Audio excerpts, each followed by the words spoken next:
সবাইকে আসসালামু আলাইকুম এবং পবিত্র রমাদানের শুভেচ্ছা জানাচ্ছি।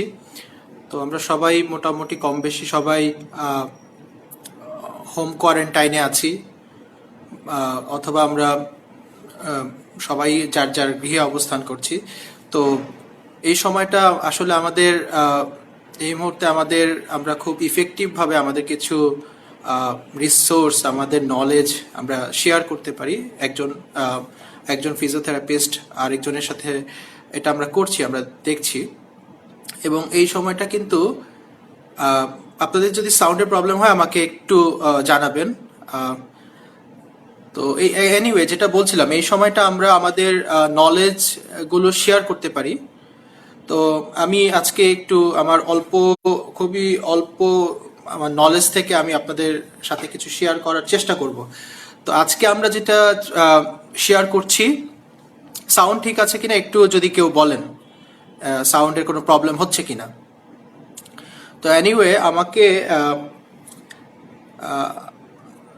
ডক্টর দেলোয়ারের সাথে আমার গতকাল কথা হলো। তো আই ফিল প্রাউড, আমি থ্যাংক ইউ বলছি যারা অ্যাডমিন আছেন গ্রুপটির। নলেজ এবং এক্সপিরিয়েন্স শেয়ারের একটি বড় সুযোগ আমরা যারা প্রফেশনালস আছি। তো আজকে আমরা যেটি নিয়ে কথা বলছি সেটি হচ্ছে physiotherapy prescription. Thank you Mukit, sound একেবারে ক্লিয়ার জানাচ্ছেন। তো আজকে আমরা যেটি নিয়ে কথা বলবো, physiotherapy short or quick assessment এবং প্রেসক্রিপশন। তো শুরুতে যদি আমরা বলি, আসলে আমরা চেম্বার প্র্যাকটিস যারা করছি, অথবা যারা আমরা হসপিটালে প্র্যাকটিস করছি, অথবা আমরা যারা রিহ্যাব সেন্টারে প্র্যাকটিস করছি, যারা যেখানেই প্র্যাকটিস করছি না কেন, আমরা কিন্তু কম বেশি যারা আমরা কোয়ালিফাইড আছি, আমরা কিন্তু কম বেশি পেশেন্ট অ্যাসেসমেন্ট করছি এবং ডকুমেন্ট করছি।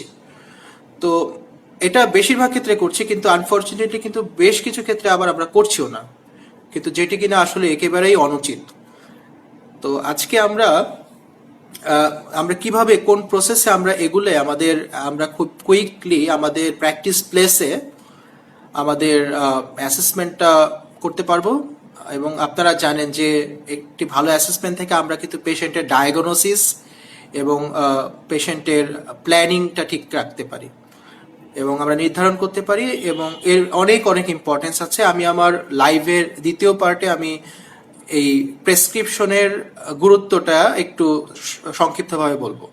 তো প্রথমে আমরা যদি একটা ফিজিওথেরাপি প্রেসক্রিপশনে আসি, অনেকে কোয়েশ্চেন করে যে আসলে ফিজিওথেরাপি প্রেসক্রিপশন কেমন হতে পারে, বা এটার কি কোনো আসলে ফরম্যাট রয়েছে, বা এটার কোনো স্ট্যান্ডার্ড রয়েছে। তো আসলে ফিজিওথেরাপি প্রেসক্রিপশনের বা অ্যাসেসমেন্টের যেটাই বলেন না কেন, এটির কোনো স্ট্যান্ডার্ড নেই। এটি আপনার প্র্যাকটিসের ধরন, আপনার প্র্যাকটিসের প্লেস, আপনার প্র্যাকটিসের স্পেশালিটির উপর ডিপেন্ড করে, আপনি কোথায় প্র্যাকটিস করছেন সেটার উপর ডিপেন্ড করে। তবে অ্যাজ বিইং এ ফিজিওথেরাপিস্ট এবং as being a qualified, this is very important যে আপনার যে বেসিক যে অ্যাসেসমেন্টগুলো রয়েছে, বা বেসিক প্রেসক্রিপশনে আমাদের যে এলিমেন্টসগুলো রয়েছে, তা অন্তত যাতে সেগুলো কাভার করে। অ্যাটলিস্ট আপনি আপনার পেশেন্টকে আপনি যখন ডকুমেন্ট করছেন অ্যাসেসমেন্টের মাধ্যমে, এটা কিন্তু ভেরি ইম্পর্টেন্ট ইনডিড। কারণ হচ্ছে আপনার এই অ্যাসেসমেন্টটাই কিন্তু পেশেন্টের কন্ডিশনকে রেকর্ড করছে, এবং ফার্দার মোর যখন আপনি তাকে হয়তোবা 3 মান্থ পর অথবা 4 মান্থ পর যখন আপনি তাকে ফলো আপ করবেন, তখন কিন্তু আপনার ওই পেপারসটাই আপনাকে রেকর্ড আকারে আর কি সেটি কাজ করবে। সেকেন্ড হচ্ছে, আপনার কিন্তু সেটা অন্য কোনো প্রফেশনালের কাছে যদি সেই পেপারসটি যায়, সেটা কিন্তু আপনার প্রফেশনকে ডিগনিফাইড করবে, এবং ডেফিনেটলি আপনার পেশেন্টের স্ট্যাটাস সম্পর্কে অন্যান্য প্রফেশনাল যারা আছেন তাদেরকে জানান দিবে। তো আসলে সেটার অনেক ভূমিকা রয়েছে, তবে আমরা সংক্ষিপ্ত আকারে আমরা অনেকে বলি যে আসলে মেডিকেল ডক্টরসরা প্রেসক্রিপশন করে। ফিজিওথেরাপিস্টদের কি প্রেসক্রিপশন হয়? অবশ্যই হয়, কারণ ফিজিওথেরাপিস্টরা, আপনারা জানেন, ফিজিওথেরাপিস্টরা কেমিক্যাল ড্রাগসে কাজ করে না, তারা মেকানিক্যালি চিকিৎসা করে। এবং মেকানিক্যালি যখন চিকিৎসা করে, আপনারা জানেন, this is the difference between the medical doctors and physiotherapy doctors. আমরা কিন্তু মেকানিক্যালি চিকিৎসা করি, এবং আমাদের প্রেসক্রিপশনে এই মেকানিক্যাল ব্যাপারগুলোই আসলে তুলে আনতে হবে। এবং আমরা বলি যে আমরা খুব সঠিক আকারে আমরা যদি প্রেসক্রিপশন করতে পারি, সেটা কিন্তু আপনাকে আপনার আপনার আপনার প্রেসক্রিপশন কিন্তু আপনার একটি মাধ্যম, এটা অন্যান্য প্রফেশনালদের কাছে। তো আমি খুব সংক্ষিপ্ত আকারে যদি একটা প্রেসক্রিপশনের কি কি গুরুত্বপূর্ণ পার্ট, আপনারা সবাই জানেন, ইউ অল আর প্রফেশনাল এবং সবাই ভালো প্রফেশনাল, আপনারা যার যার ক্ষেত্রে আছেন। আমি শুধু বলছি যে আসলে কোন কোন বিষয়গুলো, এলিমেন্টসগুলো একটি স্ট্যান্ডার্ড, যদিও আমি আগেই বলেছি স্ট্যান্ডার্ড নেই, তবে মোটামুটি সবগুলো এলিমেন্টস কভার করে, এরকম কি কি থাকতে পারে। তো আমরা যদি আমাদের প্রতিষ্ঠানে একটি প্যাডে আমরা দেখাচ্ছি, আমরা যদি প্রথমে যেটা ইম্পর্টেন্ট সেটি হচ্ছে পেশেন্টের পার্সোনাল ইনফরমেশন।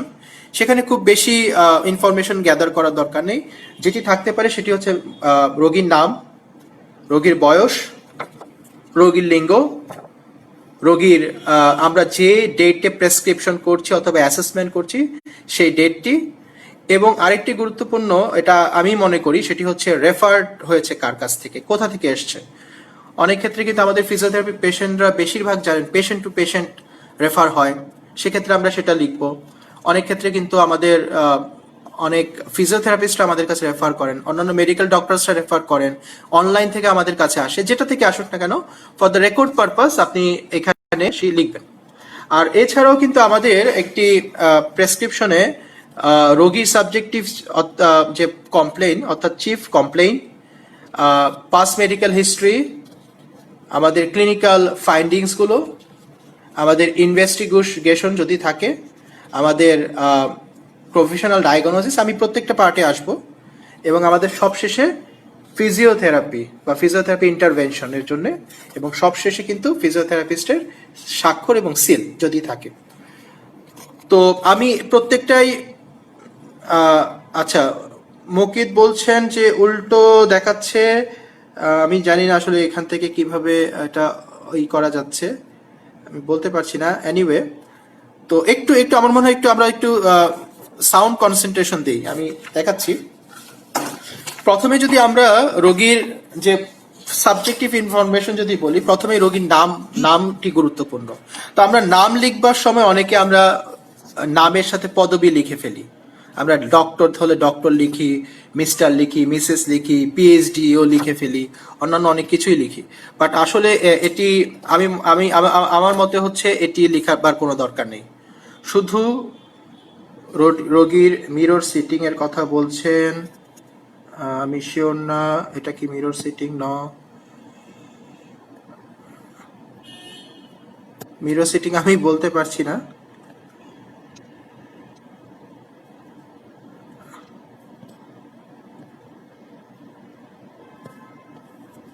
একটু যদি আমি মিরর সিটিং এ,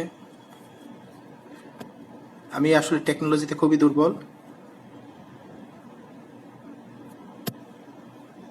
আচ্ছা, এনিওয়ে আমি পারছি না, I am sorry for that.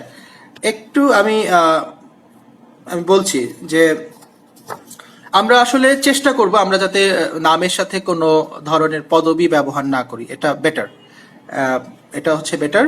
এবং এরপরে আমরা যেটা করব, শুধু মানুষের নাম, যেমন আলমগীর হোসেন, জরিনা খাতুন, এই নামগুলো আমরা ব্যবহার করব, তাকে আসলে মিস্টার মিসেস বলবার কোনো দরকার নেই। তো সেক্ষেত্রে যেটা আমরা নামটা লিখে যেটা করব, নামের স্পেলিংটা হচ্ছে রোগীর কাছ থেকে জেনে নেওয়ার চেষ্টা করব, অথবা আমরা তার সাথে যদি কোনো ইনভেস্টিগেশন থাকে আমরা সেখান থেকে অনেক ক্ষেত্রে সেটা ব্যবহার করি। এরপর সেটি হচ্ছে আমরা সবচেয়ে বেশি যেটা ভুল করি রোগীর বয়স লিখবার ক্ষেত্রে। রোগীর বয়স লিখবার ক্ষেত্রে আবার মানে এটা কি ধরনের মিস্টেক, আমরা অনেক সময় রোগীর বয়স লিখি 45 অথবা 31 অথবা 65। তো আসলে 65 কি মানে 45 কি এইজ, মানে এটা কি ইয়ার অথবা মান্থ অথবা ডেজ, এটা কিন্তু আসলে ক্লিয়ার নয়। আমরা খুব কুইকলি লিখে ফেলি 31 অথবা 35 অথবা 62, কিন্তু আসলে লেখা উচিত হচ্ছে 45 ইয়ার।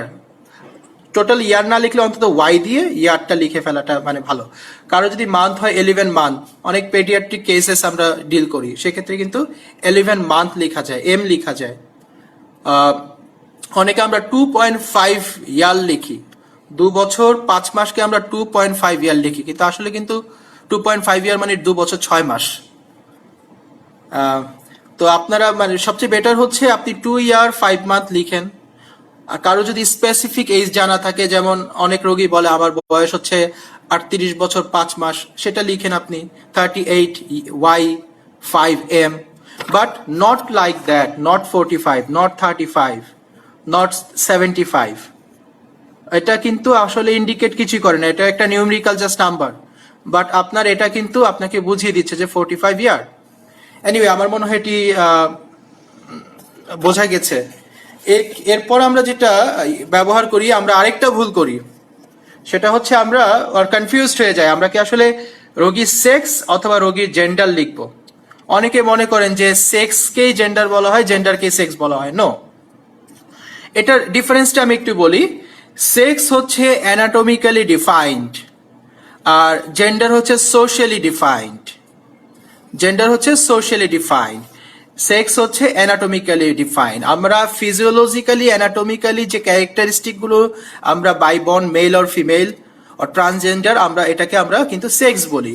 কিন্তু জেন্ডার হচ্ছে আমাদের সোশ্যাল, আমাদের সোসাইটি আমাদের যেভাবে ডিসাইড করেছে, এবং সোশিওলজিতে সোশ্যাল অ্যাসপেক্টে কিন্তু জেন্ডারটা ইউজ করা হয়। সো আই রিকোয়েস্ট আপনারা যারা জেন্ডার ব্যবহার করছেন প্রেসক্রিপশনে, এটা না ব্যবহার করাটাই ভালো হবে, এটা আসলে কারেক্ট নয়।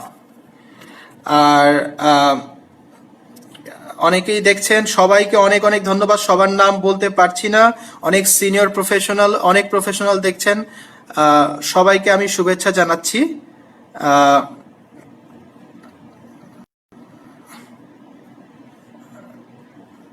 আমি আসলে সবাইকে শুভেচ্ছা জানাচ্ছি যারা দেখছেন।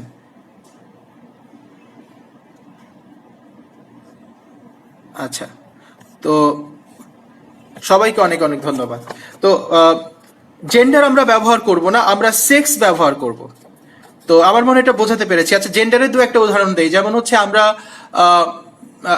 হচ্ছে আমরা কিছু ইস্যুতে ব্যবহার করি জেন্ডার ভায়োলেন্স। জেন্ডার ভায়োলেন্স যেটা আমরা সোসাইটি আমরা যেটাকে আসলে ডিফাইন করেছি, কিন্তু অ্যানাটমিক্যালি বাই বোন মানুষ যে তার যে লিঙ্গটি নিয়ে আসে সেটি হচ্ছে কিন্তু যেটাকে আমরা সেক্স বলি। সো সেক্স হচ্ছে medical term, medical terminology. So আমরা এখন থেকে সেক্স এটি ব্যবহার করব। আমরা কিন্তু এই চিহ্ন ব্যবহার করতে পারি, পুরোটা লিখতে পারি male or M, female or F, অথবা আমরা কিন্তু মেল যে চিহ্ন এটি ব্যবহার করতে পারি, অথবা আমরা ফিমেল যে চিহ্ন এটি কিন্তু ব্যবহার করতে পারি। এরপর যেটি তারিখ, আমরা কিন্তু তারিখে অনেক ক্ষেত্রে ভুল করি। ডেট লিখতে গিয়ে আমরা ভুল করি। আমরা আজকে যেমন 12/5/20 লিখি, আমরা এটা ভুল। এটা ভুল, ভুল মানে এটা কারেক্ট, কিন্তু এটা একেবারেই কারেক্ট নয় 100%। 100% কারেক্ট হচ্ছে 12/5/2020। 12/5/2020 এই পুরোটা লেখাটা ভালো, কারণ এটা 2020 1920 কিছুই বোঝা যাচ্ছে না। হতে পারে আপনার অ্যাসেসমেন্টটি হাজার হাজার বছর, হয়তো বা হাজার হাজার বছর পরে পৃথিবীর মানুষ হয়তো বা এটি উদ্ধার করবে, পাবে, তখন কিন্তু তারা কনফিউজ হয়ে যাবে। সো ইথিক্যালি হচ্ছে পুরোটা ডেসক্রাইব করে লেখাটা ভালো। এটা তো গেল হচ্ছে রোগীর সাধারণ যে বিষয়গুলো। আমরা রোগীর ক্ষেত্রে তার নাম, তার বয়স, তার লিঙ্গ, যে ডেটে অ্যাসেসমেন্ট করছি অথবা প্রেসক্রিপশনটা লিখছি সেই ডেটটি, এবং কোথা থেকে আসছে পেশেন্টটি, কোন সোর্স থেকে এসছে। হতে পারে ফিজিওথেরাপিস্ট পাঠিয়েছে, হতে পারে পেশেন্ট অনলাইন দেখে আসছে, হতে পারে লিফলেট দেখে এসছে, হতে পারে পেশেন্ট ফেসবুক দেখে এসছে, হতে পারে পেশেন্ট আপনার একটা স্পিচ থেকে শুনে এসছে, হতে পারে আপনি নিউজ পেপারে কোনো আর্টিকেল লিখেছেন সেখান থেকে এসছে পেশেন্ট, হতে পারে যে সোর্সেস গুলো আছে, হতে পারে পেশেন্ট কোনো মেডিকেল ডক্টরস আপনার কাছে রেফার করেছে, হতে পারে পেশেন্টের কোনো আত্মীয় রেফার করেছে, আপনার কোনো এক্স পেশেন্ট রেফার করেছে। ফর ডকুমেন্টেশন এটা বেটার আপনি যদি রেফার্ড বা এটা একটা ছোট কোনো একটা জায়গাতে কোনো লিখে ফেলেন। তো এই তো গেল আমাদের প্রাথমিক যে ইনফরমেশন গুলো। একটা রোগীকে আমরা যেভাবে আসলে তার সাধারণ বিষয়গুলো, তার বয়স, তার নাম, তার লিঙ্গ আমরা যেভাবে হচ্ছে ডিটেক্ট করি। এরপর যে বিষয়টি থাকছে এটিও অত্যন্ত অত্যন্ত গুরুত্বপূর্ণ। তো আমি যদি একটু ক্যামেরা চেঞ্জ করার শিওর না ফ্রন্ট ক্যামেরা কিভাবে চেঞ্জ করে। এনিওয়ে এটা তো মনে হয় ব্যাকে চলে গেল। Anyway I am sorry for that. আমার মনে হয় আমরা একটু ভার্বালি আজকে একটু বেশি শুনবো আর কি, রেদার হচ্ছে দেখবো। জাস্ট আমি ভিজুয়াল একটা ফিডব্যাকের জন্য আমি ব্যবহার করছি। তো আমরা প্রথমেই যেটি করি সেটি হচ্ছে আমরা রোগীকে জিজ্ঞেস করি, বাবা আপনার কি সমস্যা, বা মা আপনার কি সমস্যা, আপনার সমস্যাটা কি আমাদেরকে বলেন।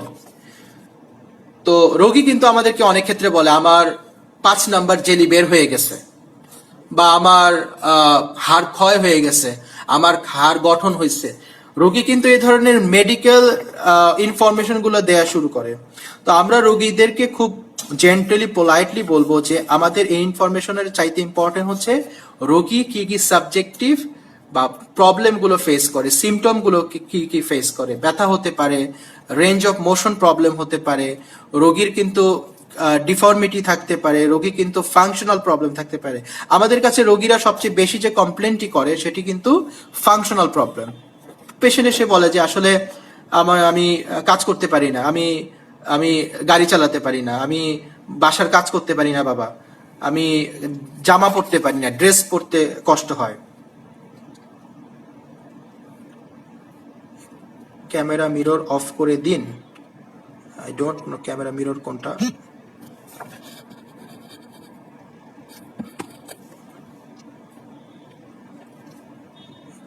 Camera mirror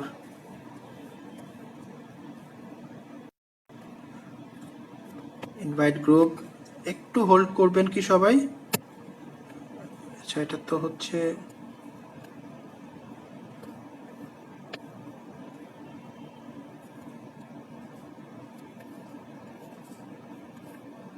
I don't know actually. I'm sorry for that.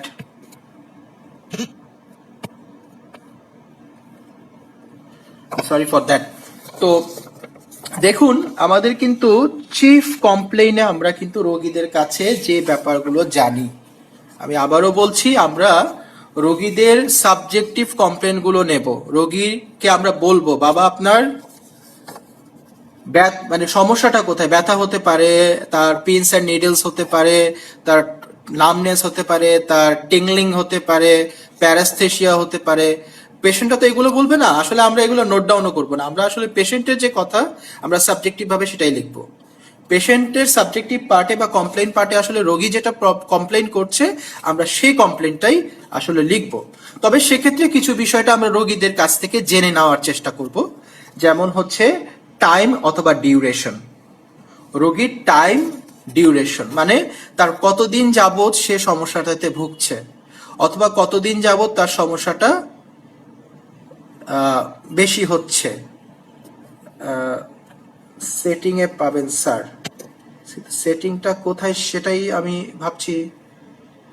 সবই তো পাচ্ছি, আমি সেটিংটা পাচ্ছি না। ক্যামেরা সেটিং,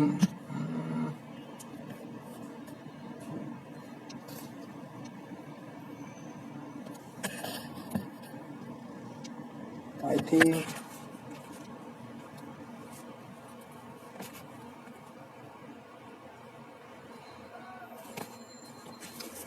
I'm sorry পাচ্ছি না। তো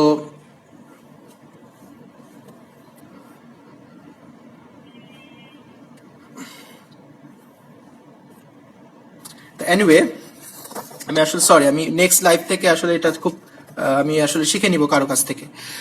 তো এনিওয়ে, তো টাইম এবং ডিউরেশন আমরা এটা খুবই গুরুত্বপূর্ণ। টাইম এবং ডিউরেশন, কতদিন যাবত তার সমস্যা হচ্ছে, এটি আমরা তুলে ধরবো।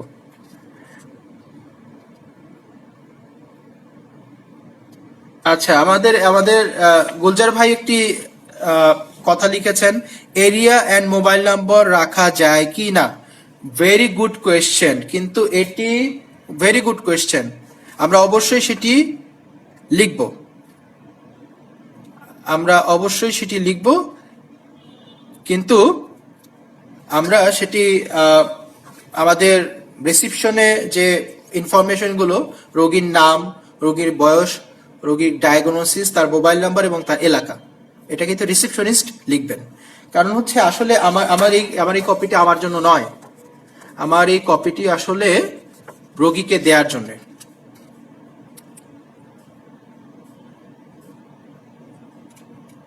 আচ্ছা, আমি সেটাই, আমি ডক্টর শোয়েব হাসান শাফিন ওনার সাথে একমত। আসলে ইনফরমেশনটা আমরা একটু কাইন্ডলি আমরা একটু কনসেন্ট্রেশন দেই ইনফরমেশনটা, রেদার হচ্ছে ভিজুয়াল। আমরা জাস্ট একটু, আমরা সবাই আসলে জানি যে আসলে এখানে কি লেখা আছে, চিফ কমপ্লেইন।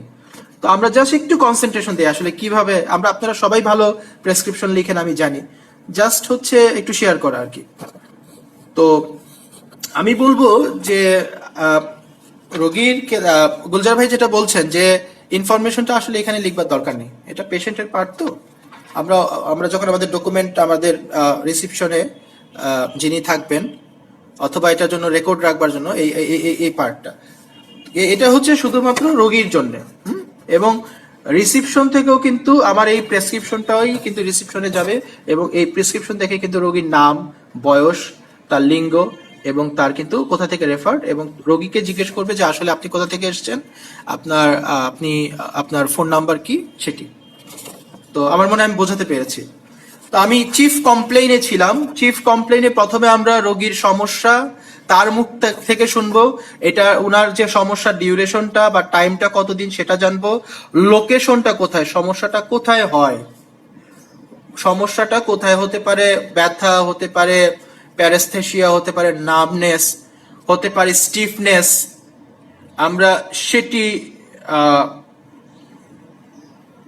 আমরা সেটি জানবো। এরপরে সেটি হচ্ছে আমরা যেটি করব সেটি হচ্ছে আমি দেখতে পাচ্ছি না, ইন্টেন্সিটিটা আমরা লিখবো। রোগী কি বলছে ইন্টেন্সিটি, রোগী অনেক ক্ষেত্রে বলে অনেক ব্যথা, অনেক ক্ষেত্রে বলে মোটামুটি ব্যথা, অনেক ক্ষেত্রে বলে না সমস্যাটা খুব বেশি না, সেক্ষেত্রে আমরা মাইল্ড, মডারেট, সিভিয়ার সেটি লিখবো। আমরা অ্যাগ্রিভেটিং ফ্যাক্টর অথবা রিলিভিং ফ্যাক্টরটা লিখবো, কিভাবে বাড়ে কিভাবে কমে। আমি কিন্তু চিফ কমপ্লেনের অংশটি, সাবজেক্টিভ জায়গাটা আমি বলতেছি। শেষে আমরা যেটা করব তার ফাংশনাল কোনো লিমিটেশন থাকলে সেটি আমরা লিখব। তো হতে পারে এরকম, আমি একটি প্রেসক্রিপশন লিখেছি, এমন হতে পারে এখানে লেখা আছে দেখুন যে জরিনা বেগম, ওনার বয়স হচ্ছে 51 বছর। ওনার ক্ষেত্রে যেমন আমরা হচ্ছে moderate pain on right shoulder, আমরা ডান শোল্ডারে মডারেট পেইন পেয়েছি।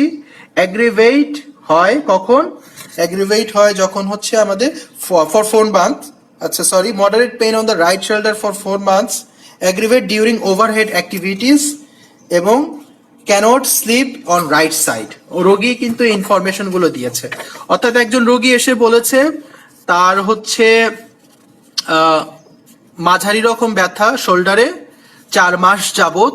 আমরা ডিউরেশনটাও লিখে ফেললাম, লোকেশনটাও লিখে ফেললাম।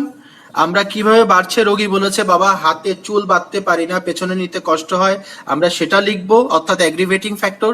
রোগী যদি কোনো রিলিফিং ফ্যাক্টরের কথা আমাদের ইন্ডিকেট করে আমরা সেটাও লিখবো যে না এটা করলে কমে যায়। অনেক রোগী ব্যাক পেইনের পেশেন্ট আছেন যারা বলে আমি রেস্ট নিলে ব্যথা কমে যায়, অনেক রোগী বলে আমি রেস্ট নিলে বেড়ে যায়, হাঁটলে কমে যায়, তাহলে আমরা সেটাই লিপিবদ্ধ করব। এবং আমরা রোগীর ডিউরেশনটা লিখবো, কতদিন যাবত আসলে সে ব্যাপারটায় ভুগছে, কতদিন যাবত ভুগছে। অনেক রোগী বলে আমার 10 বছর ধরে ব্যাক পেন কিন্তু 1 সপ্তাহ ধরে বেশি, সেক্ষেত্রে আমরা লিখবো low back pain for 10 years 7 days হচ্ছে রিসেন্ট অনসেট 7 days, এতটুকু লিখবো। তা আমার মনে হয় আমি বোঝাতে পেরেছি আসলে আমরা আমাদের সাবজেক্টিভ কমপ্লেনটা আমরা কিভাবেই করব। তো রোগী আমাদের যতই মেডিকেল ইনফরমেশন দিক আমরা কিন্তু সেটা আমাদের চিফ কমপ্লেনে সেটা লিখবো না। রোগী আমাদের যত যে ধরনেরই আসলে, অনেকে বলে আমার জেলি বের হয়ে গেছে, 5 নাম্বার হাড় ক্ষয় হয়ে গেছে, 4 নাম্বার ডিস্ক বের হয়ে গেছে, তো সেটা আসলে আমাদের পার্ট, এটার পার্ট আসবে, বাট চিফ কমপ্লেনে আমরা সেটা লিখবো। তো এরপরে সেটা হচ্ছে চিফ কমপ্লেনের পর আমরা পাস মেডিকেল হিস্ট্রিটা লিখি। দেখুন এরপরে কিন্তু পাস মেডিকেল হিস্ট্রি, অত্যন্ত অত্যন্ত অত্যন্ত গুরুত্বপূর্ণ একটি বিষয়। আমরা কিন্তু আসলে রোগীর ডায়াগনোসিস কনফার্ম হই, আমরা ফিজিওথেরাপিস্টরা রোগীর ডায়াগনোসিস কনফার্ম হই আসলে রোগীর subjective information, past medical history এবং ফিজিক্যাল অ্যাসেসমেন্ট, এই তিনটা ব্যাপারকে একসাথে নিয়ে আমরা একটা উপসংহারে উপনীত হই। তো এর মধ্যে কিন্তু পাস্ট মেডিকেল হিস্ট্রি একটা অন্যতম গুরুত্বপূর্ণ বিষয়, যেটাকে আমরা পিএমএইচ বলি, পাস্ট মেডিকেল হিস্ট্রি।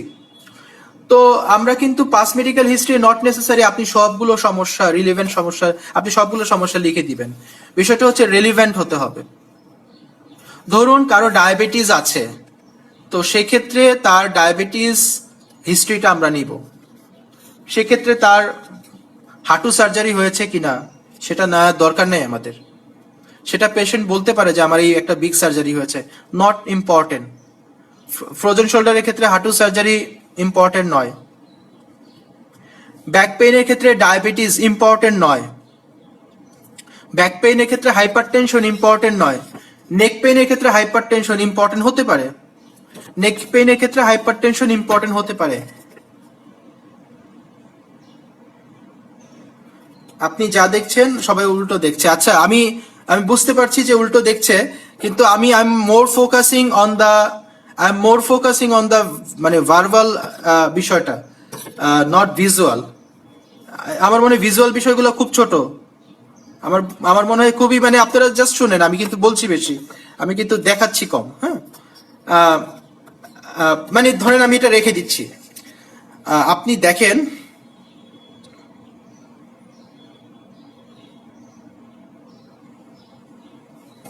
প্রেসক্রিপশন যেটা দেখাচ্ছেন সেটা উল্টো দেখাচ্ছে। আমি উল্টো ধরলে সেটা সঠিক দেখাবে। উল্টো ধরবো মানে হচ্ছে আই ডোন্ট নো, মানে আসলে উল্টো কিভাবে ধরবো।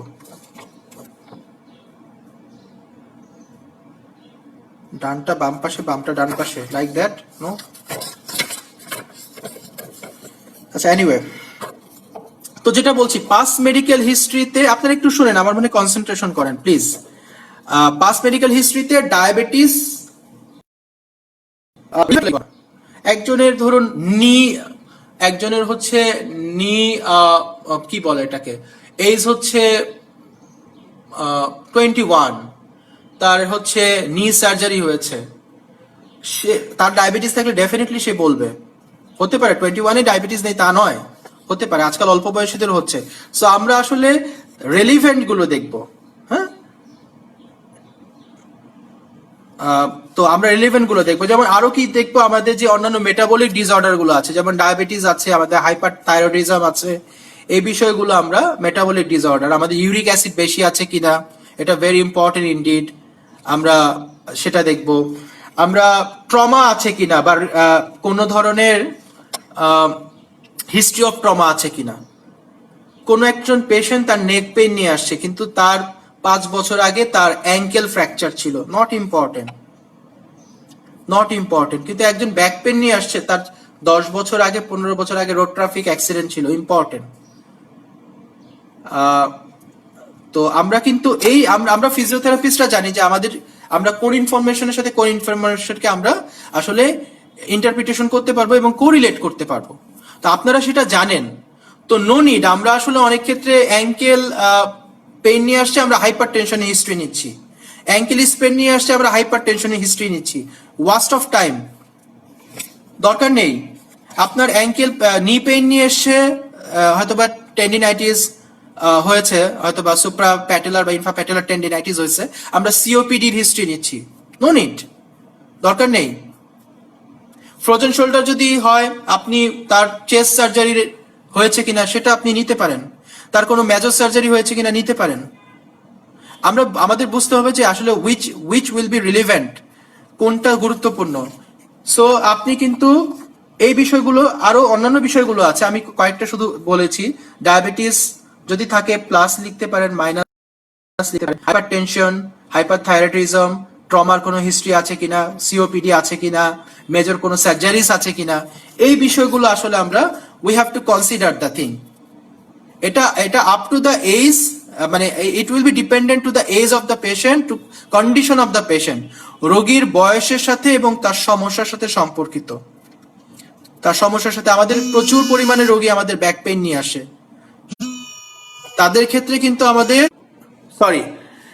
কিন্তু আমাদের প্রচুর পরিমাণে পেশেন্ট কিন্তু ব্যাক পেইন নিয়ে আসছে। তো আমরা কিন্তু তাদের ক্ষেত্রে অবশ্যই যেটা করব সেটা হচ্ছে তার রেলিভেন্ট যে ব্যাপারগুলো নিব। ব্যাক পেইনের ক্ষেত্রে হাইপারটেনশন দেখার কোনো দরকার নেই, ব্যাক পেইনের ক্ষেত্রে ডায়াবেটিস দেখারও দরকার নেই, ব্যাক পেইনের ক্ষেত্রে ডায়াবেটিস দেখারও দরকার নেই। আপনার নেক পেন রয়েছে, আপনি হেডেকের হিস্ট্রি নেন, ইম্পর্টেন্ট। আপনার নেক পেন হয়েছে, আপনি ট্রমার হিস্ট্রি নেন, ইম্পর্টেন্ট। আপনার নেক পেন হয়েছে, আপনি তার কোনো রিলিভেন্ট নিউরোলজিক্যাল প্রবলেম আছে কিনা সেটা নেন, ইম্পর্টেন্ট। আপনার রিবেভ পেইন হয়েছে, আপনার কোনো সিএবিজি ছিল কিনা, আপনার কোনো ল্যাপারোস্কোপি হয়েছে কিনা, আপনার গল ব্লাডার সার্জারি হয়েছে কিনা, আপনার কোনো মেজর সার্জারি হয়েছে কিনা, রেলিভেন্ট হলে নেন। ইররেলিভেন্ট হলে no need to write it, no need to ask the patient. রোগীকে জিজ্ঞেস করার দরকার নাই, রোগীকে আসলে ওয়াস্ট অফ টাইম। সো আমার মনে হয় পাস মেডিকেল হিস্ট্রিটা আমি বোঝাতে পেরেছি। তো পাস মেডিকেল হিস্ট্রি যদি ফাইন্ড আউট হয় তাহলে আপনি লিখেন, ফাইন্ড আউট না হলে লেখার দরকার নাই। যদি থাকে তাহলে লিখেন, যদি মনে করেন রিলিভেন্ট লিখে আপনি লেখেন ডায়াবেটিস মাইনাস, নো প্রবলেম। বা যদি মনে করেন রিলিভেন্ট নয়, skip it. there are lot of example, you know, lot of examples, you know. So আপনি as being a qualified এটা you will decide যে আসলে পাস মেডিকেল হিস্ট্রিটা আপনি কতটুকু লিখবেন, কিভাবে লিখবেন, ইম্পর্টেন্ট। এরপরে যে আমাদের পার্টটি সাবজেক্টিভ পার্ট, মানে রোগীর চিফ কমপ্লেন এবং পাস মেডিকেল হিস্ট্রি। এরপর আমরা চলে যাব রোগীর one of the most important একটা জায়গা, যেটাকে আমাদের সবচেয়ে গুরুত্বপূর্ণ ফিজিওথেরাপিস্টদের, সেটা হচ্ছে ক্লিনিক্যাল ফাইন্ডিংস। ক্লিনিক্যাল ফাইন্ডিংসটাকে আসলে আমরা ফিজিক্যাল অ্যাসেসমেন্ট বলবো। ক্লিনিক্যাল ফাইন্ডিংসকে আমরা ফিজিক্যাল অ্যাসেসমেন্ট বলবো। আপনি ক্লিনিক্যাল ফাইন্ডিংসে কি লিখবেন? অনেক কিছু লিখতে পারেন। এটা আসলে this is the field where you can write your entire knowledge, use your entire knowledge, your entire graduation knowledge আপনি লিখতে পারেন ক্লিনিক্যাল ফাইন্ডিংসে। কি লিখবেন? এটা রোগীর অবস্থা বুঝে ব্যবস্থা। যেমন মিসেস জরিনা বেগমের ক্ষেত্রে আমি আবারও বলছি, একটু কাইন্ডলি আমরা একটু অডিওটা শুনি, ভিডিও দেখবার চেয়ে। দেখুন, ওনার রাইট শোল্ডার পেইনের কথা বলেছে। আমাদের সবসময় আমরা ফিজিওথেরাপিস্টরা আমাদের একটা রং একটা বিষয় হচ্ছে, আমরা শুধুমাত্র পেশেন্ট যে পার্টের কমপ্লেন করেন, ফর এক্সাম্পল ধরুন হচ্ছে ডান পাশের কথা বলছেন, আমরা শুধু we are only emphasizing on the right side of the patient, or লেফটের কমপ্লেন হলে শুধু লেফট সাইডের বিষয়টাকে আমরা পয়েন্ট আউট করি। But as being a smart therapist, as being a smart physio, you have to compare the non-affected side also. If not, how you will decide that this is affected by the condition or affected by the normal physiology of the patient? You cannot say. একজন রোগীর flexibility কম থাকতে পারে, একজন রোগীর লেফটে হয়তো flexibility কম। So আমাকে better হচ্ছে রাইটে যদি উনি পেইনের কমপ্লেন করে, উনি তো ফ্রোজেন শোল্ডার কমপ্লেন করবেন না। যদিও আমাদের কাছে অনেক পেশেন্ট এসছে তারা ফ্রোজেন শোল্ডার কমপ্লেন করেন, কিন্তু আমরা অ্যাসেসমেন্ট করে দেখি যে it's a case of supraspinal tendinitis, অথবা it's a case of deltoid strain, অথবা আমরা শোল্ডারে অন্য কোনো প্যাথোলজি হয়তো বার্সাইটিস পাচ্ছি, সাবঅ্যাক্রোমিয়ান বার্সাইটিস পাচ্ছি, অথবা পেইনফুল আর্চ সিনড্রোম পাচ্ছি। বাট আমাদের প্র্যাকটিস লাইফে অসংখ্য এসব ঘটছে। আপনি কিন্তু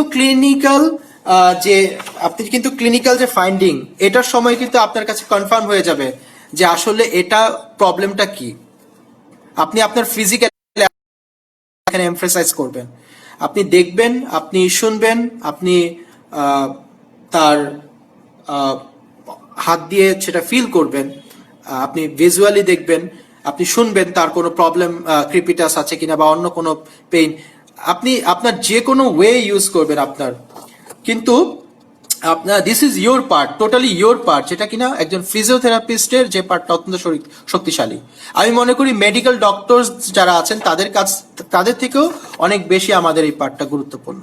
তো যেটা বলছিলাম, আমাদের দুটো পাশই এফেক্টেড নন এফেক্টেড দুটো অংশই কিন্তু আমাদের কম্পেয়ার করতে হবে। এবং আমাদের যেমন এই ক্ষেত্রে জরিনা বেগমের ক্ষেত্রে ওনার শোল্ডার পেইন কমপ্লেন করছিলেন, আমরা এখনো শিওর নই যে তার ফ্রোজেন শোল্ডার কিনা, শুধু আমরা তার সাবজেক্টিভ ইনফরমেশন নিয়েছি, তার ডায়াবেটিস আছে সেটা দেখেছি, এবং আমরা রেঞ্জটা দেখব। আমরা চেষ্টা করব অ্যাক্টিভ রেঞ্জ অফ মোশন দেখার, চেষ্টা করব basically active range of motion দেখবার, কারণ অ্যাক্টিভ রেঞ্জ অফ মোশনই আমাদেরকে অনেক কিছুই আসলে ইন্ডিকেট করে দেয়। এরপর আমাদের যদি প্রয়োজন হয় আমরা কন্ট্রাক্টাইল নন কন্ট্রাক্টাইল আপনারা সবাই জানেন সেটা চেক করব, কিন্তু আমাদের স্পেশাল টেস্টেও যেতে হবে এরপরে। যেমন আমরা ফ্রোজেন শোল্ডারের ক্ষেত্রে ক্যাপসুলার প্যাটার্ন চেক টেস্ট করব আমরা।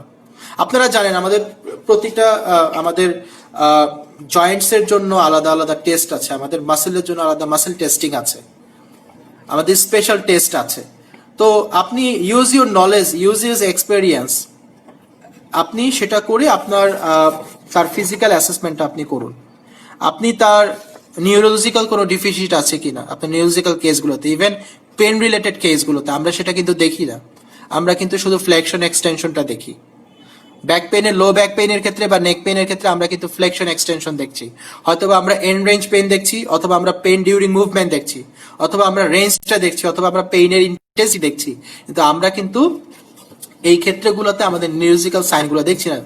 ভেরি ইম্পর্টেন্ট, মোটর, সেন্সরি এবং রিফ্লেক্স, এই তিনটা দেখা খুবই গুরুত্বপূর্ণ। একজন ফিজিওথেরাপিস্টের কাছে এটা সবসময় থাকতে হবে। আমরা কিন্তু শুধু স্ট্রোক পেশেন্টের ক্ষেত্রে, পার্কিনসন পেশেন্টের ক্ষেত্রে আমরা ব্যবহার করছি হ্যামারটা, আবার আমরা কিন্তু নি জার্ক দেখছি শুধু এটা দিয়ে, কিন্তু আপনার রেলিভেন্ট আপনি সবকিছু দেখতে পারবেন, কোনো অসুবিধা নেই। আপনি বেবিনস্কি সাইন দেখতে পারেন এটা ব্যবহার করে, অথবা ইউ ক্যান ইউজ দ্য কি রিং। আমরা কিন্তু বেবিনস্কি সাইন সবাই জানি, আমরা কিন্তু বেবিনস্কি সাইন দেখি না, বেবিনস্কি সাইন দেখা উচিত। আমরা কিন্তু অ্যাসেসমেন্ট করবার সময় আমরা সাধারণত লো ব্যাক পেনের ক্ষেত্রে আমরা রিফ্লেক্স টেস্টিং হ্যামার রিফ্লেক্স দেখি না, ইম্পর্টেন্ট। আমরা কিন্তু সেন্সরি চেক করি না, ইম্পর্টেন্ট। আমরা কিন্তু মোটর টেস্ট করি না, ইম্পর্টেন্ট। আমরা কিন্তু রিফ্লেক্স দেখি না, important. So motor, sensory and reflex এগুলো হচ্ছে এগুলো হচ্ছে neurological sign, and each and every complain basically মানে most of the cases you have to carry out the problem. রোগীর ক্ষেত্রে অনেক ক্ষেত্রে রোগী বলতে পারে না যে আসলে বাবা আপনার কি অনুভূতি কম, পেশেন্ট বলতে পারে না, কনফিউজড। চেক, আপনি লাইট টাচ, মডারেট টাচ অথবা ডিপ টাচ করে আপনি চেক করেন, প্রিকিং করে আপনি চেক করেন তার সেন্সেশন, তার মোটর চেক করেন আপনি। You know the motor grade, Oxford motor grade scale, you know. তো আপনি যে কোনো you have lot of tools, and you are a physiotherapist, you have tools, so use your tools, and you are physiotherapist, so you are qualified, so you have to use all of your measuring tools, relevant measuring tools. তো আমি আসলে সেটাই বলছি, আমি সেখানে ছিলাম। এবং আপনি স্পেশাল টেস্ট অনেক জানেন, স্পেশাল টেস্টগুলো করেন, যেটার ক্ষেত্রে রিলেভেন্ট স্পেশাল টেস্ট করেন। আপনি যদি ফ্লেকশন, লাম্বারের ফ্লেকশন দেখেন, আপনি লো ব্যাক পেইন এসে লাম্বারের ফ্লেকশন দেখেন, পেশেন্ট ফ্লেকশন করছে, পেশেন্টের হচ্ছে পেইন হচ্ছে, আপনি লিখে ফেলেন এলএস মানে লাম্বার স্পাইন ফ্লেকশন, আপনি লিখেন যে ERP end range pain, ERP end range pain ব্যথা শেষে গিয়ে হচ্ছে, আপনি অথবা লিখেন lumbar flexion PDM pain during movement, মানে হয়তোবা ডিসফাংশন থাকতে পারে। তো আপনি কিন্তু ছোট করে আপনার যে কনসাইজ করে কিন্তু আপনার স্পেশাল টেস্ট, আপনার নিউরোলজিক্যাল সাইন, আপনার রেঞ্জ অফ মোশন, ইভেন আপনি পালপেশন করে দেখতে পারেন, আপনি টাচ করে দেখতে পারেন ওইটার ওয়ার্ম আছে কিনা, আপনার যে ওয়েগুলো আছে, আপনার ফিল করার ওয়েগুলো আছে, আপনার ভিজুয়াল যে ওয়েগুলো আছে, আপনার এই সবগুলো ওয়েকে আপনি ইউটিলাইজ করেন এবং এখানে পুট করেন, আপনি ক্লিনিক্যাল ফাইন্ডিংসে সেগুলো লিখে ফেলেন। And after completion of the chief complaint, after taking the information of chief complaint and past medical history from the patient, and after completion of the chief clinical findings by your clinical expertise, তখন আপনি একটা মোটামুটি ডায়াগনোসিসের ক্ষেত্রে provisional টাইপের diagnosis আপনি যেতে পারেন। তবে অনেক ক্ষেত্রে কিন্তু রোগী আপনাকে ইনভেস্টিগেশন নিয়ে আসে। ইনভেস্টিগেশন অনেক ধরনের হতে পারে। আমরা একটা ভুল করি ইনভেস্টিগেশনের ক্ষেত্রে।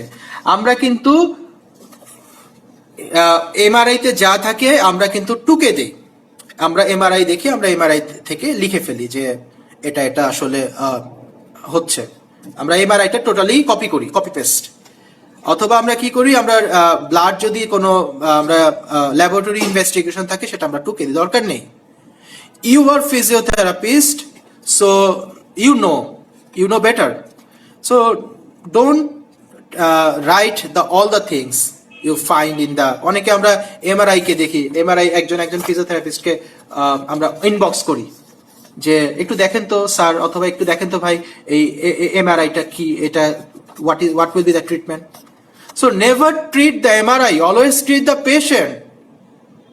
For an example, suppose we are in 1920, আমরা 2020 তে না 1920 তে বসে আছি।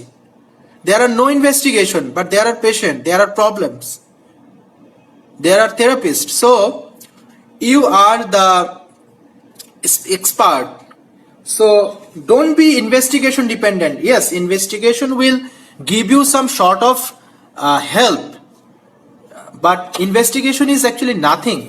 It's something, but it's actually not all the thing. So investigation dependent na. এবং please don't write the investigation or report from the prescription, from the investigation report. এবং আপনি radiological finding পেতে পারেন, আপনি প্যাথোলজিক্যাল ফাইন্ডিং পেতে পারেন, আদার finding আপনি পেতে পারেন। আপনি আদার আল্ট্রাসাউন্ডের রিপোর্ট পেতে পারেন, মাসেল আল্ট্রাসাউন্ডের রিপোর্ট পেতে পারেন, নার্ভ কন্ডাকশন ভ্যালোসিটি আপনি পেতে পারেন। সো আপনি ইনভেস্টিগেশন গুলো আপনার মতো করে লিখেন, আপনি যতটুকু ইম্পর্টেন্ট মনে করেন আপনি লিখেন, নো প্রবলেম। এরপর the most attractive part, the physiotherapy part. The physiotherapy, এখানে যেমন মেডিকেল ডক্টরসরা তাদের কেমিক্যাল ড্রাগস গুলা লিখেন, আপনি ফিজিওথেরাপিস্ট, আপনি ফিজিওথেরাপি ডক্টর, আপনি ফিজিওথেরাপি চিকিৎসক, আপনারও কিন্তু চিকিৎসাগুলো এখানে লেখা দরকার। এবং আপনি যদি আপনার চিকিৎসাগুলো এখানে লিখেন, definitely this paper will amplify the value of your practice. এটা আপনার প্র্যাকটিসের গুরুত্বকে অনেকাংশে বৃদ্ধি করবে। You are physiotherapist, you are working on the biophysics, biomechanics, so and you are just using your biomechanical knowledge, so put it এখানে লিখে ফেলেন। এবং এটা যখন একজন মেডিকেল ডক্টরসের কাছে যাবে, সে আপনাকে ভ্যালু দিবে, because you are collecting all the information. And after that আপনি একটা কনক্লুশনে যাচ্ছেন,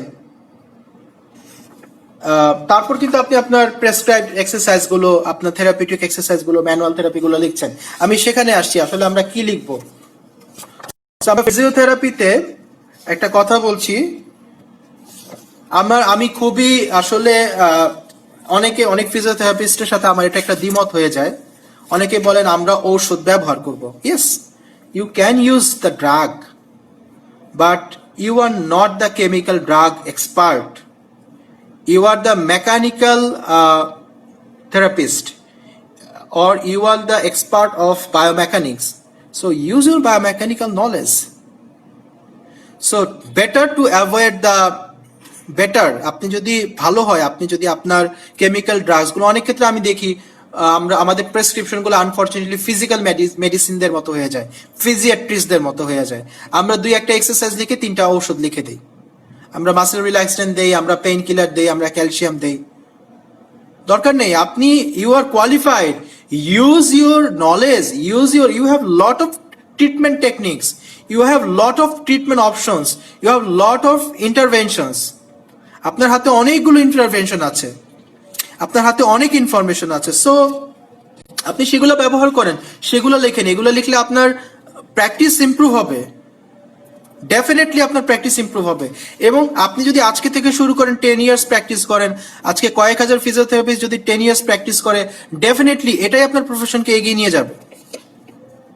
তখন আমাদের আসলে কাউন্সিল হচ্ছে কি হচ্ছে না, কলেজ কবে হবে কি হচ্ছে না, আমাদের পোস্ট কবে ক্রিয়েট হচ্ছে না, ওটা ওটা তো আসলে আপনি বলেও কিছু হচ্ছে না, আপনি কিছু করেও হচ্ছে না, কোনোভাবেই হচ্ছে না কিছু। যখন হবার সেটা হবেই ডেফিনেটলি আপনার। আমি বলছি না যে আমাদের এই বিষয়গুলোকে আমরা করব না, আমাদের অবশ্যই সবকিছু করতে হবে, বাট বেসিক্যালি আপনি যখন আপনার প্র্যাকটিসে আপনি যখন ডকুমেন্টেশন করবেন, it will be important for you, it will improve your level of practice definitely. Anyway, তো প্লিজ অ্যাভয়েড, আমি বলছি না যে ডোন্ট ইউজ, আমি লিখেছি avoid as maximum as possible, avoid prescribing chemical drugs. Then কারণ হচ্ছে কি, আপনি দুইটা ওষুধ লিখছেন, আপনি খুব ইফেক্টিভ কিছু এক্সারসাইজ লিখেছেন, একজন অর্থোপেডিকের কাছে সেই প্রেসক্রিপশনটা গেছে, সে আপনার সুন্দর সুন্দর আপনার মালিগান, আপনার ম্যাকেঞ্জি, আপনার মেটল্যান্ড এগুলা দেখবে না, সে দেখবে আপনি দুটো ওষুধ লিখছেন, সে এটা নিয়ে ফেসবুকে দিবে, সে এটা নিয়ে কথা বলবে, তাদের এটা নিয়ে হেডেক হবে। কি দরকার ভাই, কি দরকার? দরকার নেই তো। আপনি আপনার যে ব্যাপারগুলো আছে সেগুলোই তুলে ধরেন না। এনিওয়ে, তাহলে আপনি কি করবেন?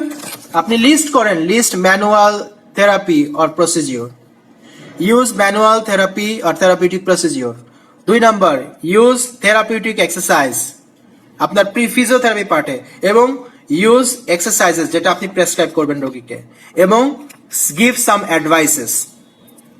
সো আপনার ফিজিওথেরাপির যে পার্টটা, সেখানে 4টা বিষয় থাকতে পারে। একটা হচ্ছে list of manual trick techniques, যেটা আপনি করবেন, যেমন ম্যানিপুলেশন করলেন, মোবিলাইজেশন দিচ্ছেন, এমডব্লিউএম দিচ্ছেন, মুভমেন্ট উইথ মোবিলাইজেশন দিচ্ছেন, এগুলো হচ্ছে ম্যানুয়াল থেরাপি। অথবা আপনি থেরাপিউটিক এক্সারসাইজ, আপনি থেরাব্যান্ড দিয়ে এক্সারসাইজ করাচ্ছেন, থেরাপিউটিক এক্সারসাইজ দিচ্ছেন, আপনি রিপিটেশন দিচ্ছেন, আপনি স্ট্রেচিং করাচ্ছেন, আপনি স্ট্রেনেরিং করাচ্ছেন, this are the therapeutic exercise. অথবা আপনি কিছু এক্সারসাইজ তাকে দিচ্ছেন, বলছেন তাকে, অবশ্যই এগুলো therapeutic purpose, all the exercises are therapeutic purpose. So আপনি যে প্রেসক্রাইব যে এক্সারসাইজ গুলো দিচ্ছেন, exercise as your prescription, so exercise as your prescription, আপনি এই 3টা পার্ট লিখে ফেলেন আপনার ফিজিওথেরাপি পার্টে, এবং আপনি রোগীকে কিছু অ্যাডভাইস দেন। আমরা রোগীকে সচরাচর সামনে ঝুঁকে বসবেন না, হাঁটু ভেঙে বসবেন না, ভারী কিছু তুলবেন না, গরম সেক দিবেন, এগুলো ব্যবহার করি, কিন্তু আসলে এগুলো হয়ে গেছে খুব চিরায়ত ব্যাপার স্যাপার। আপনি তার পশ্চারাল কেয়ার নিয়ে কথা বলেন, আপনি তার লাইফস্টাইল মডিফিকেশন নিয়ে কথা বলেন, আপনি তার অ্যাক্টিভিটি অফ ডেইলি লিভিং নিয়ে তাকে অ্যাডভাইস দেন। So you have to ensure that you have some different way, or you have to make the difference between the others, you are qualified. So আপনি আপনার প্রেসক্রিপশনে এই বিষয়গুলো তুলে আনেন।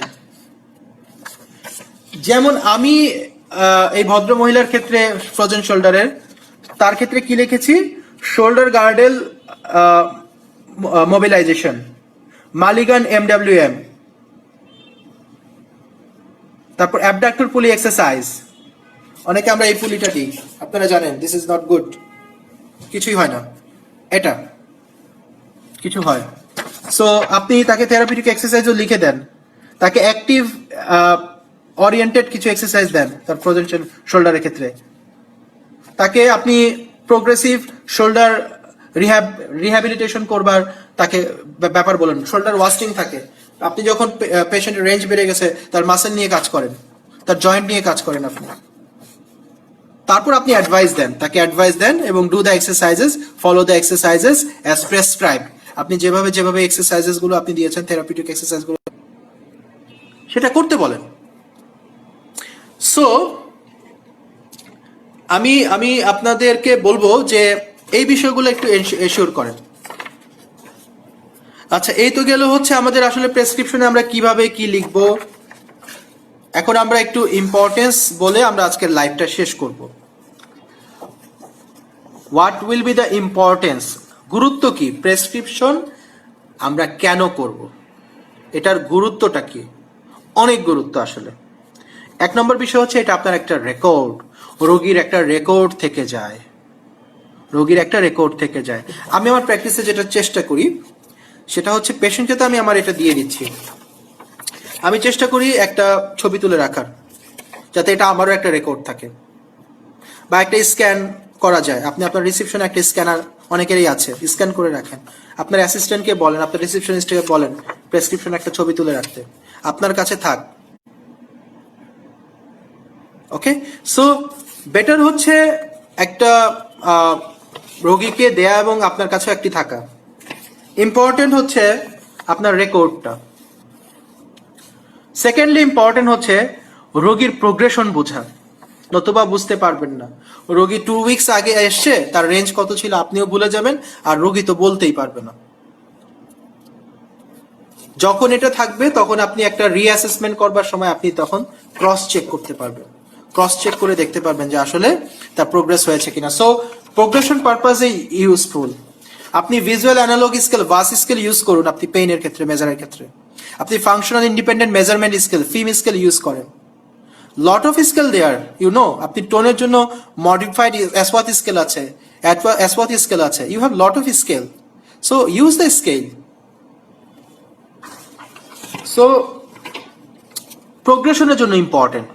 এরপরে যেটা বলছি সেটা হচ্ছে রেফারেলের জন্য ইম্পর্টেন্ট, ভেরি ইম্পর্টেন্ট ইনডিড। আপনি যখন এটা রেফার করবেন কারো কাছে, আপনি তখন রোগীর সাথে যেতে পারবেন না, আপনার এটা যাবে, আপনার সাথে এটা যাবে, এবং এটাই আপনাকে professional, you are professional, and this paper will make that difference between the non-professional one, between you and other people. So you are professional, you have to document the information of the patient, very important. So রেফারেলের জন্য important. আপনি কাউকে refer করছেন সেক্ষেত্রে important. আপনি পেশেন্টকে একটা x-ray লিখছেন, লিখে ফেলেন এখানে রেফারেল।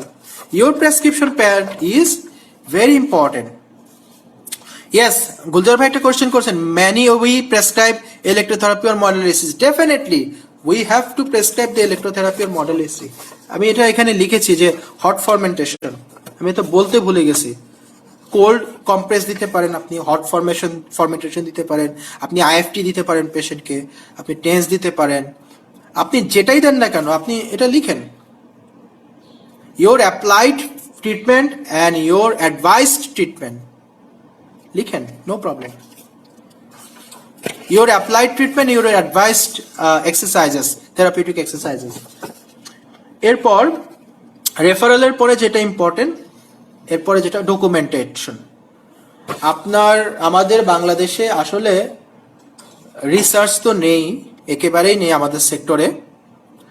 আমাদের কিন্তু আলটিমেটলি আমরা যে বছর শেষে আমাদের প্র্যাকটিস প্লেসগুলোর ইনফরমেশনগুলো গ্যাদার করে একটা স্ট্যাটিস্টিক্স প্রকাশ করব, সেটাও আমাদের কিন্তু নেই।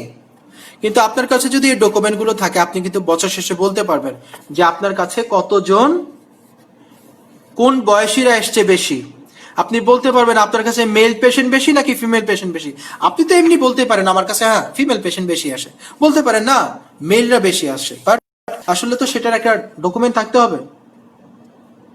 আপনি ডেট থাকলে বলতে পারবেন আপনার বছরের কোন মাসে রোগীর পিক আওয়ার হয়, কোন মাসে রোগী কমে আসে।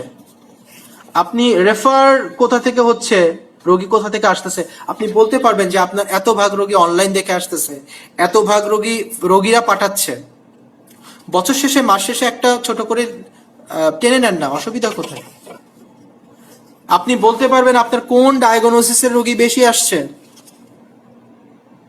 আপনি বলতে পারবেন বছর শেষে আপনি কি ধরনের ট্রিটমেন্ট বেশি দিচ্ছেন। আপনি বলতে পারবেন আপনার যে রোগীগুলো আসছে তাদের মধ্যে ডায়াবেটিস শতকরা কত ভাগে। আপনি বলতে পারবেন আপনার ব্যাক পেইনের পেশেন্ট কত %। So this is very important indeed. আর দুটো বিষয় আছে, শেষ করে দিচ্ছি, আই এম সরি লম্বা হচ্ছে।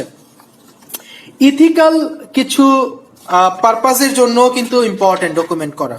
ইথিক্যাল, একটা রোগী বলবে আপনাকে, এসে বলতে পারে যে পুড়িয়ে ফেলছে আমাকে, অথবা আমাকে তো উল্টো পাল্টা ট্রিটমেন্ট করছে। বাট আপনি যদি এই পেপারসটা থাকে, অ্যাট লিস্ট এই পেপারসটা বা এই পেপারসের ছবি, আপনাকে পেশেন্ট অন্তত বলতে পারবে যে আমাদের আমাদের ইথিক্যাল একটা শিট ব্যবহার করা উচিত সবার ক্ষেত্রে, কনসেন্ট ফর্ম, যেটা আমাদের ফিজিওথেরাপিস্টরা করি না, বা সেটা নিয়ে আমরা হয়তো আরেকদিন একটা লাইভে আমরা বলবো ইম্পর্টেন্স অফ কনসেন্ট ফর্ম। আর আমাকে যদি অ্যাডমিনের সুযোগ দেন তাহলে আমি আরেকদিন চেষ্টা করব যে আমাদের রেফারাল ফর্ম কিভাবে আমরা করতে পারি সেটা নিয়ে কথা বলবার। পরবর্তীতে প্রেসক্রিপশনের ছবি দেওয়া হবে ইনশাল্লাহ। জি, আমি লাইভ শেষে প্রেসক্রিপশনের একটা ছবি, আমি দুটো ছবি, একটা এমটি, অনেকেই আমার উপর অনেক তুষ্ট মানে ক্ষুব্ধ হয়েছেন, হয়তো আমি আমাদের সেট আপটা করতে পারিনি মিররে, তো আমি সেক্ষেত্রে একটা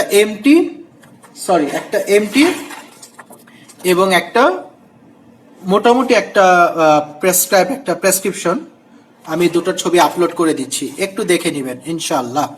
তো আমরা শেষে ছিলাম ইথিক্যাল পারপাসে আপনার জন্য এটা গুরুত্বপূর্ণ এবং ইউ আর কোয়ালিফাইড, সো আপনি মেডিকেল ইথিক্স অনুসারে আপনি রোগীর ডকুমেন্ট করা এটা গুরুত্বপূর্ণ। রোগীর বিষয়গুলো শুধু শুনে তাকে ট্রিটমেন্ট করে ফেললেন not important, you have to documentize all the thing. Last বিষয় লিগাল পারপাস, ওই যেটা বলছিলাম যে আসলে আপনি রাইট প্র্যাকটিস করছেন আর রং প্র্যাকটিস করছেন, anyone can defend you. So আপনি যেই আপনাকে ডিফেন্ড করবে অ্যাটলিস্ট আপনি বলতে পারবেন যে না আমি ডকুমেন্ট করছি, I have that document. At least আপনাকে সেটা, যদিও আমাদেরকে আবারও বলছি আমাদেরকে অবশ্যই আমাদের প্র্যাকটিসে আমাদের কনসেন্ট ফর্ম ব্যবহার করতে হবে অ্যাটলিস্ট ফার্স্ট ডে। রোগী যেদিন প্রথম দিন আসবে রিসিপশন থেকে কনসেন্ট ফর্মে সাইন করবে যে ফিজিওথেরাপি নেবার সময় কোনো প্রবলেম হলে সেটা দায়ভার হচ্ছে, এই ধরনের কিছু থাকা উচিত। কারণ আমরা আমাদের প্র্যাকটিসের ক্ষেত্রে কিছু এম্বারাসিং সিচুয়েশনে আমরা পড়ছি না তা না। আপনি সবসময় কনসিডার করবেন যে সব রোগীর মানসিকতা এক নয়, সব রোগীর চাওয়া এক নয়, সব রোগীর পাওয়া এক নয়। সো আপনার ইম্পর্টেন্স অনেক অনেক, আপনি প্লিজ আজকে থেকে প্র্যাকটিসে শুরু করবেন। আপনারা যেখানে প্র্যাকটিস করছেন আপনারা অনেক ভালো প্র্যাকটিস করছেন, সবাই হসপিটালে প্র্যাকটিস করছেন, আপনারা ফিজিওথেরাপি সেন্টারে প্র্যাকটিস করছেন, আপনারা রিহ্যাব সেন্টারে প্র্যাকটিস করছেন, আপনারা এনজিওতে প্র্যাকটিস করছেন। আপনারা যেখানে আপনাদের স্কোপ থাকলে আপনারা অ্যাসেসমেন্টটা করেই ফেলেন, বেটার, অনেক বেটার হবে। সো আজকের আমরা লাইভটা শেষ করব, আমি একেবারেই রিক্যাপ করছি ছোট করে রিক্যাপ করছি।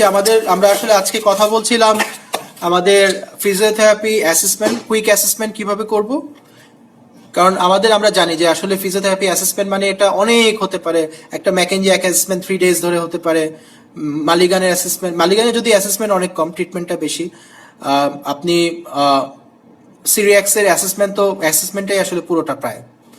আপনি যে কোনো স্পেশালিস্ট, আপনি বৌবাত অ্যাসেসমেন্ট করেন, আপনি প্রতিটা পিএনএফ অ্যাসেসমেন্ট করেন, আপনি যে অ্যাপ্রোচে অ্যাসেসমেন্ট করেন না কেন, অর আপনি জেনারেল ভাবে অ্যাসেসমেন্ট করেন, আপনার অ্যাসেসমেন্ট কিন্তু একটা long term procedure. But as being a qualified therapist you have to document your initial information. আপনি আপনার প্রতিষ্ঠানের প্যাডে এটা ব্যবহার করেন আপনি। সো আমরা যেখানে ছিলাম, আমরা চিফ কমপ্লেইন রোগীর কাছ থেকে যেগুলো শুনবো, আমরা পাস মেডিকেল হিস্ট্রি রোগীর কাছ থেকে যে রিলেভেন্ট ইনফরমেশনগুলো পাবো, আমরা ক্লিনিক্যাল ফাইন্ডিংস যেগুলো আমরা দেখবো, আমরা নিজেরা দেখবো, আমরা স্পেশাল টেস্ট করব, আমরা রেঞ্জ অফ মোশন দেখব, আমরা ফিল করব, আমরা দেখব, আমরা ধরে দেখব, আমরা সেগুলো দেখব। তো এগুলো হচ্ছে আপনার ক্লিনিক্যাল ফাইন্ডিংস। এবং এই ক্লিনিক্যাল আমাদের চিফ কমপ্লেইন, আমাদের পাস মেডিকেল হিস্ট্রি, ক্লিনিক্যাল ফাইন্ডিংকে আমরা একসাথে করে প্লাস ইনভেস্টিগেশন যদি থাকে, আমরা এই সবগুলোকে একসাথে কনসিডার করে আমরা একটা প্রভিশনাল ডায়াগনোসিস লিখব। আমি এখানে প্রভিশনাল ব্যবহার করেছি, ডায়াগনোসিস শব্দটি ব্যবহার করিনি। কারণ প্রভিশনাল মিনস মানে অ্যাপ্রক্সিমেটলি, বিকজ আপনি diagnosis you may not be confirm. আপনি এমনও হয়েছে আমরা ফ্রোজেন শোল্ডার কনফার্ম করে ফেলছি, দেখছি, কিন্তু দেখা যাচ্ছে তার হয়তোবা টেন্ডিনাইটিস হয় না আসলে সেক্ষেত্রে, বাট হতে পারে হয়তোবা 2% 3% কেসেসে হতে পারে। সো আপনি বেটার আপনি এথিক্যালি বেটার হয় আপনি প্রফেশনাল ডায়াগনোসিসটাই লিখেন, বেটার হয়। আর একটা পার্ট ফিজিওথেরাপি পার্টগুলোকে আপনি লেখেন, আপনি আপনার ম্যানুয়াল থেরাপিটাকে উল্লেখ করেন, আপনি কি কি প্রসিডিউর ব্যবহার করছেন, আপনার থেরাপিউটিক এক্সারসাইজেসগুলো এবং আপনার যে প্রেসক্রাইব এক্সারসাইজেসগুলো সেগুলো আপনি লিখেন। অনেক ক্ষেত্রে রোগী বলে এগুলা কি ওষুধ? বলবেন না বাবা, এগুলো আমাদের টার্ম, আমরা যে চিকিৎসাগুলো দিলাম এগুলো এবং যেগুলো অ্যাডভাইস করলাম।